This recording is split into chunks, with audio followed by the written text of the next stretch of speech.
Salut les geeks et les gamers, bienvenue sur Bliss High Tech, la chaîne où on parle tech, gaming et tout ce qui compose votre setup, mais aussi de téléphonie mobile. Aujourd'hui, on va faire du lèche-vitrine sur internet. Oui, vous l'avez bien compris, on va faire du lèche-vitrine, voilà.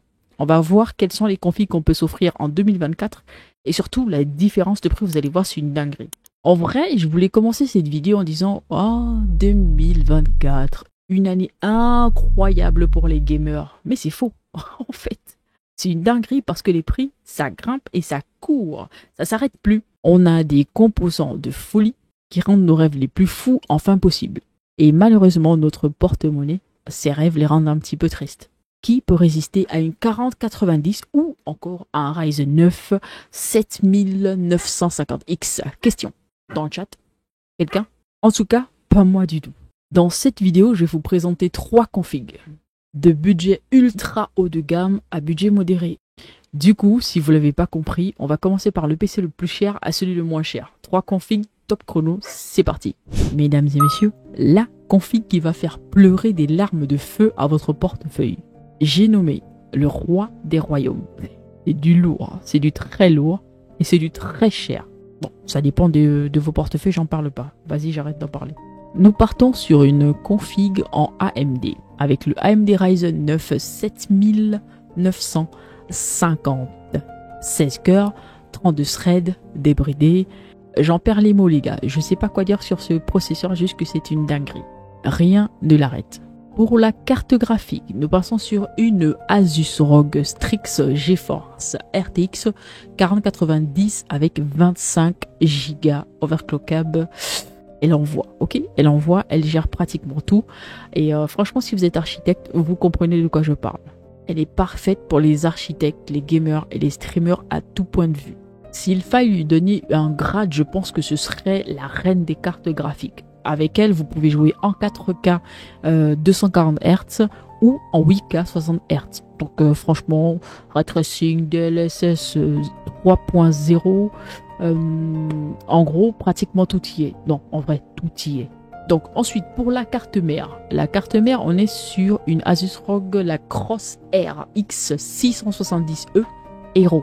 Voilà, c'est une carte mère de rêve pour le CPU et GPU performance et esthétique au top. En vrai, ça passe crème. Pour de la RAM, vu le prix de la config, on va pas aller à moins de 64 Go. Donc 64 Go, 2 fois 32 Go en délire 5 cadencé à 6400 MHz.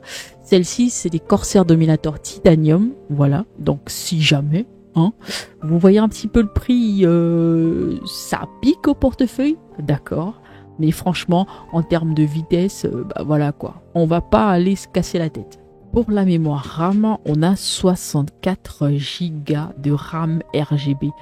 Vous allez me demander pourquoi. Moi, je vais vous répondre pourquoi pas.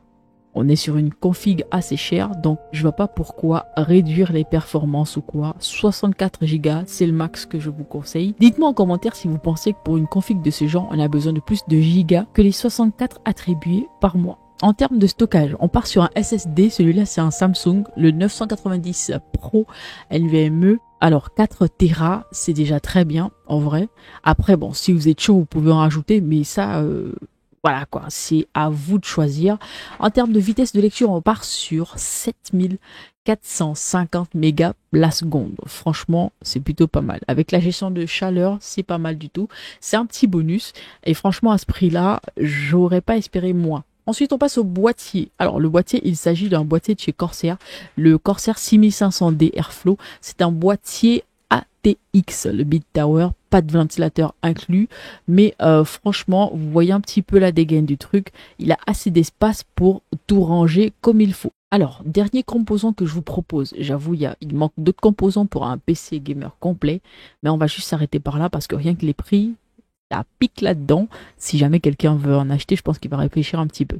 Donc, pour l'alimentation, pour cette config, moi, je vous propose tout simplement l'alimentation de chez Corsair, la AX 1600i. C'est une alimentation numérique entièrement modulaire, 1600 watts à 449,99 €. Voilà pour cette config. Je suis consciente que tout le monde ne peut pas s'offrir cette config. C'est pour ça que je l'ai mis en première position, parce que bah, ça coûte vraiment cher, en vrai, vraiment cher. Je vous affiche tous les prix, j'en ai pas encore parlé, vous allez comprendre pourquoi à la fin.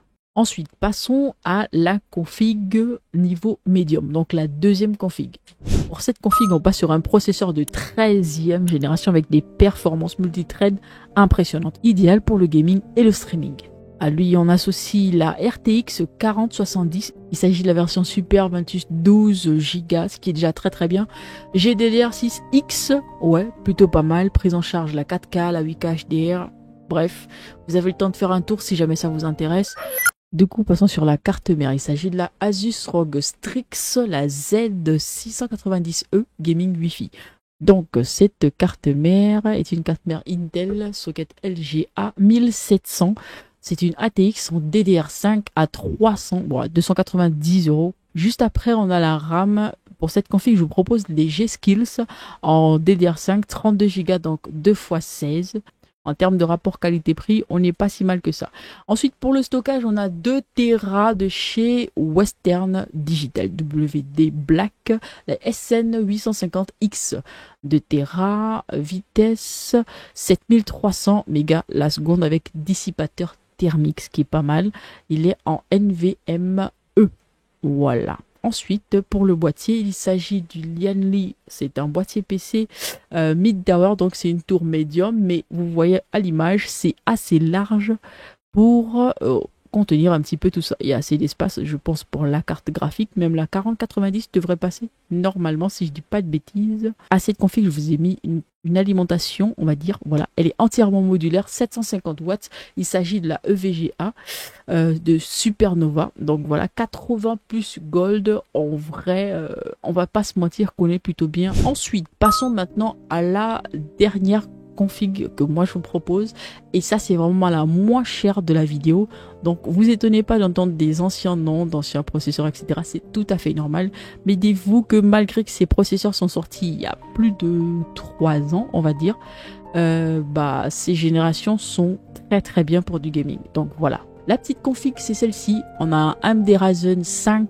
5600X, un processeur à 3,7 GHz. Normalement, il vient avec un petit ventilateur, voilà, comme ceci à l'intérieur de la boîte, mais si vous êtes chaud, vous pouvez acheter un ventirad. Je vous mettrai d'ailleurs quelques liens. Je vous proposerai les ventirad, d'accord, pour ceux que ça intéresse. Juste dans le lien en description, allez juste checker et voir celui que vous trouvez à votre goût. À chaque configuration, j'essaierai de vous mettre 1 ou 2 ventirad et vous pourrez choisir. Voilà. Donc ensuite, pour la carte graphique, on passe sur la Gigabyte Nvidia RTX 3060. Celle-ci, c'est la version overclockable, donc de chez Gigabyte, d'accord. 12 Go en GDDR6. Juste après, pour la carte mère, moi je vous propose celle-ci, la MSI B550A Pro, socket AM4, DDR4, deuxième génération, sortie HDMI ATX. Alors, en termes d'USB aussi, c'est pas si mal. Bref, si vous avez des propositions d'autres cartes mères à peu près ce prix-là, n'hésitez surtout pas de le dire en commentaire. Vous pourrez malheureusement pas mettre de lien, mais ça fait pas de mal d'avoir des refs et tout le monde sera content. Let's go, parce que je sais qu'il y en a parmi vous qui sont assez calés en high-tech. Alors ensuite, on passe sur la RAM. Oui, les Corsair Vengeance LPX, à chaque promo, elles sont là. Et les revoilà, les LPX 16 Go, 2 x 8 Go. DDR4 cadencé à 3200 MHz. Voilà. Un petit kit à 39,99 qui met bien. Juste après, pour le stockage, on va sur du 1 Tera. Cette fois-ci, c'est un SSD Samsung, le 970 Evo Plus, que je pense aussi vous avez reconnu, jusqu'à 500 mégas la seconde en lecture séquentielle, c'est pas mal. Ensuite, le boîtier, je vous propose le NZXT, ça y est, j'y suis arrivé. Le H5 Elite noir, c'est un boîtier PC moyen tour, ATX compact. Alors, il est censé avoir 1 ou 2 ventilos, je sais plus trop, je crois que c'est les 2 ventilos à l'avant qui sont fournis. Et voilà comment un petit peu il s'éclaire. Donc voilà, si jamais ça vous intéresse, n'hésitez surtout pas. Et le dernier composant, c'est l'alimentation. On va aller sur une 550 watts, pas du tout modulaire. Donc ça c'est un fait, mais c'est une 80 plus bronze, voilà. En plus de ça, elle fait pas beaucoup de bruit. 500 watts, 550 watts d'alimentation, c'est pas mal. Allez hop, 54,90 € et voilà. Alors, du coup, laquelle de ces configs vous a fait rêver? Est-ce la config à 5000 €? La config à 2000 €? ou la config à 1000 €. En tout cas, dites-le moi en commentaire. Dites-moi si vous auriez amélioré des trucs, si vous n'auriez pas pris tel ou tel composant. J'ai trop hâte de savoir et franchement, j'espère que vous avez kiffé. Quels sont vos configs à vous? Quelle config utilisez-vous actuellement? Histoire comme ça que j'aille jeter un petit coup d'œil aux bestioles que vous utilisez en ce moment parce que voilà. Franchement, ça fait du bien de partager, moi je trouve. Et franchement, n'hésitez surtout pas, lâchez-vous. Du coup, merci d'avoir regardé cette vidéo. N'hésitez surtout pas à liker, partager et commenter. À la semaine prochaine, on se retrouve sur la chaîne Bliss High Tech. Et n'oubliez pas que les FPS soient avec vous.